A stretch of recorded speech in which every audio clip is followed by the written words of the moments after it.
મારું નામ ગોપાલભાઈ કમલેશભાઈ છે। આજ રોજ એટલે કે તારીખ 1/6/2024ના રોજ આ સ્ટેચ્યુ બેસાડેલ છે એના 3 વર્ષ પૂર્ણ થાય છે। જે આ શહીદ થઈ ગયા રમેશ જોગલ એની આજે જન્મદિવસની તિથિ નિમિત્તે આજ ઉપલેટા ખાતે હાઈવે ઉપર યાદવ હોટલ ખાતે સ્ટેચ્યુને ફ્લેગ હોસ્ટિંગ કરવામાં આવેલ છે તથા બ્લડ ડોનેશનનો કેમ્પ કરવામાં આવેલ છે તથા માજી સૈનિકો તથા ઉપલેટાની જાહેર જનતા આમંત્રણ આપી અને અહીં વધારેલ છે। એટલે અહીંયા ફ્લેગ હોસ્ટિંગ કરેલ છે તથા બ્લડ ડોનેશનનો બ્લડ રક્તદાન કેમ્પનો લાભ લીધેલ છે। અસ્તુ જય હિન્દ જય ભારત।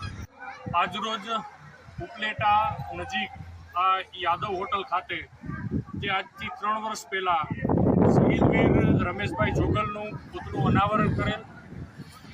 આ પુતળા અનાવરણના કાર્યક્રમને હર વર્ષે હર તિથિ મનાવતા હોય એના ભાગરૂપે આજે 3જી પુણ્યતિથિ નિમિત્તે સમસ્ત માજી સૈનિક તેમજ સમસ્ત ઉપલેટા આગેવાન તિયાણા આગેવાન અને ખાસ કરીને યાદવ હોટલ પરિવાર આ તમામે અહીંયા જે રમેશભાઈનો પરિવાર છે અહીંયા ઉપસ્થિત છે આજે।